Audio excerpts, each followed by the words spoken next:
Alongside the insults and curses of Shimei, which we thought about in our last video, the faithfulness of many of David's servants is dramatically recorded in 2 Samuel chapters 15 and 16. As the king and his followers fled, they stopped at a place called Bahurim, maybe about a mile northeast of Jerusalem, where all the people that were with him came weary and refreshed themselves there. That's chapter 16, verse 14.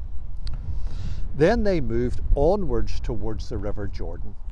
When a message was received that Absalom had taken the city of Jerusalem, David arose and all the people that were with him, and they passed over Jordan, verse 22 of chapter 17. Now we're going to read about their next stop in 2 Samuel chapter 17 and verses 27 to 29.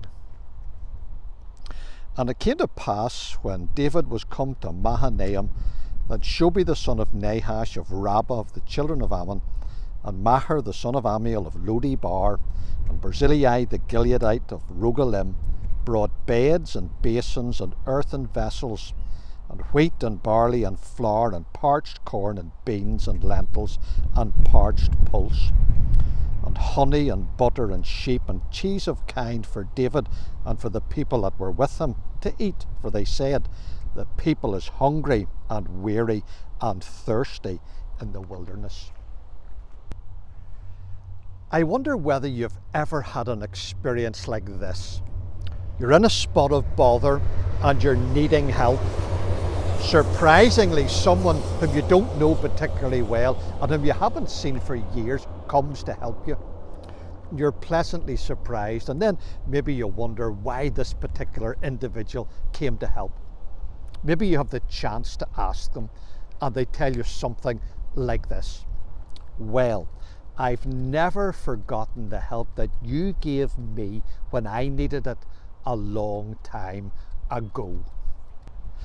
When David was come to Mahanaim, verse 27 of this chapter, a city that was well away from Jerusalem on the other side of the Jordan, there were three men who came to help him with provisions and supplies for David and for the people that were with him to eat, verse 29.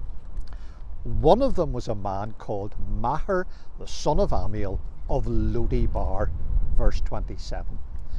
Now, do you remember that we read about him earlier in 2 Samuel? When David showed kindness to Mephibosheth and brought him to Jerusalem to sit at King David's table as one of his sons, he had brought him up from this very man's house. And I have no doubt that it was the memory of David's kindness to Mephibosheth that prompted this man Maher to repay the kindness to David in the hour of his need. Now, the Lord Jesus taught his disciples in the Sermon on the Mount that all things whatsoever ye would that men should do to you, do ye even so to them. Matthew chapter 7, verse 12.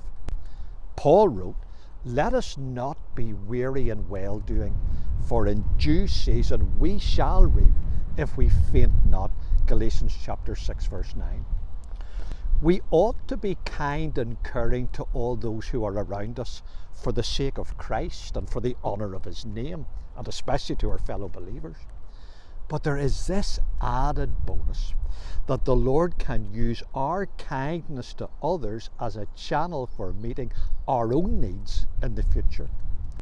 Paul also wrote, at this time your abundance may be a supply for their want, that their abundance also may be a supply for your want. 2 Corinthians chapter 8, verse 14.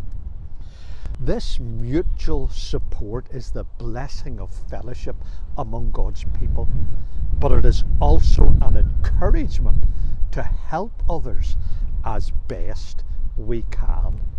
Let's make sure that we do that.